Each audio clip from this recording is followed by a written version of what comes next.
guys, welcome back to my channel. This video is my Very Merry Readathon wrap-up. The Very Merry Readathon is hosted every year by Hannah at Tiny Book Dragon. I will have her channel linked down below. Anyway, for this readathon, I had picked originally 4 books to read, I believe, but I only ended up reading 2.5. So yeah, not very great, but the 2 that I read, I really did like. So I'm just going to quickly go through what I read, talk about it a little bit. So here we go. So the first one I picked up is A Christmas Story by Jean Shepherd. This is, of course, from the movie A Christmas Story, which is one of my favorites. Wearing my Oh Fudge shirt right now. This edition that I have has like an editor's note thing in it, and it basically talks about where the story came from. And this person, Jean Shepherd, used to write short stories for Playboy magazine, like back in the 60s. And the stories in this, or the stories that the movie is based off of, actually come from those short stories that were in the Playboy magazines. So yeah, it was separate stories that were pieced together to create the movie that was made in the 80s. And this book only has like 3 different stories in it. So the first story was about him getting his BB gun, and the next story is about the decoder ring, and the last story is about the bully. And so that's all that's in this book. But another fun fact is, in the movie, the scene with the Bumpus's dogs where they break in and steal the turkey, that was actually an Easter story that was in Playboy, and it wasn't a turkey, it was a ham. But the person making the movie liked that story so much, he wanted to change it up so it could be added in as a scene, a Christmas scene for the movie, which I found fascinating. So yeah, I liked all the stories in here. All the animals are joining me. I liked all the stories in here. It was extremely similar to the scenes from the movie, or these parts from the movie. There were even sentences that were word for word. So if you've seen the movie as many times as I have, and you know all the words to the movie, it's exactly like the movie, except it's only certain parts of the movie that are in the book. I have wrapping paper on the floor over here, and the cat has discovered it. So if you hear crinkling, that's what's happening. But yeah, I would give this book 5 stars out of 5 stars. It was really entertaining, just like the movie. It, you know, brings back all the Christmas feels that you get from the movie, and I really liked it. Next one I picked up is A Highlander for Christmas. This was 3 different stories by 3 different authors. And what I really loved about this book was that all the stories were set in Scotland and had a Christmas theme, but they were all completely different. So the first story is your typical, you know, Highland warrior type guy comes across a maiden who's in trouble and needs help. And so it's just a historical fiction story.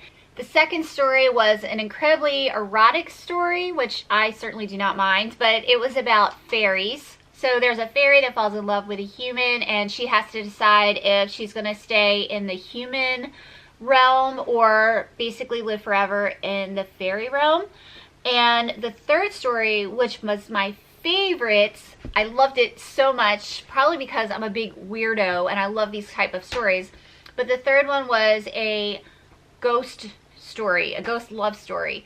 And I just really love those. I don't come across them very often, but when I do, I just find them absolutely fascinating. The idea of a person falling in love with a ghost, like being able to have a relationship with a spirit. I don't know. It's crazy. I know it's weird, but I'm into it. So yeah, the third one is an American decides to go to Scotland for Christmas vacation, and she rents a car.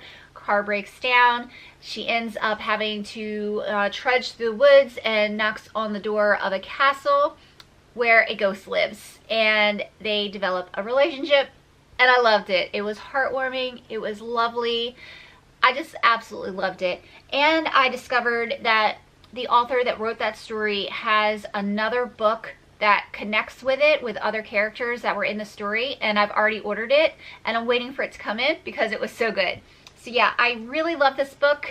It was super good, exactly what I wanted. Okay, this next one is First Impressions by Nora Roberts, and this one I had to DNF.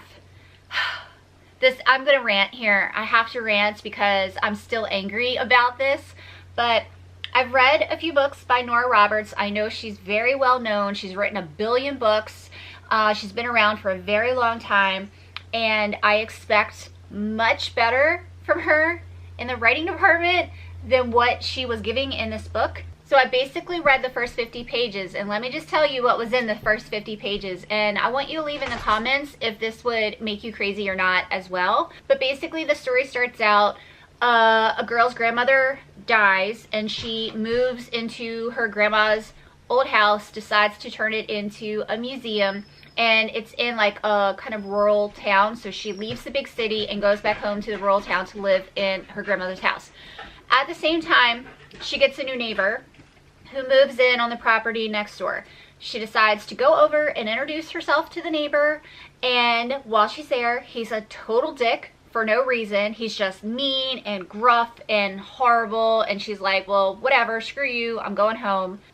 The next day, he shows up at her house, and this is what makes me so mad. She's standing on a chair, trying to like reach something up high, and as soon as he walks in the door, she gets startled and she falls off the chair, and he catches her, and as he's like lowering her to the ground, he kisses her, and she kisses him back. Really? Really? She's had one interaction with this guy, and he was horrible to her, and the very next day, she's kissing him. I can't. I just can't. I was like, what am I reading? What is this garbage?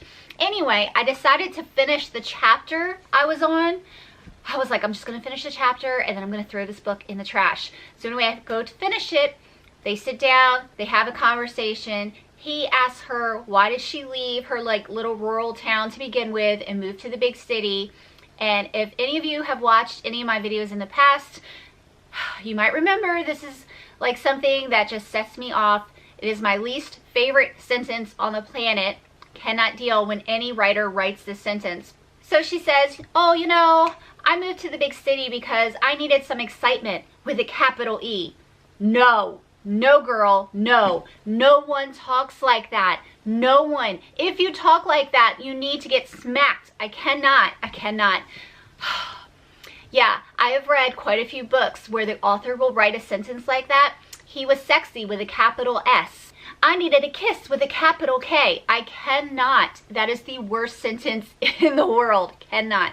So yeah, I am so disappointed in Nora Roberts with this book. I am disappointed in whoever edited this garbage and let that sentence fly. I just can't.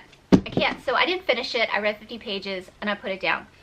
I had intentions on starting a different Christmas romance novel. I think I had one by Jenny Hale that I was going to read.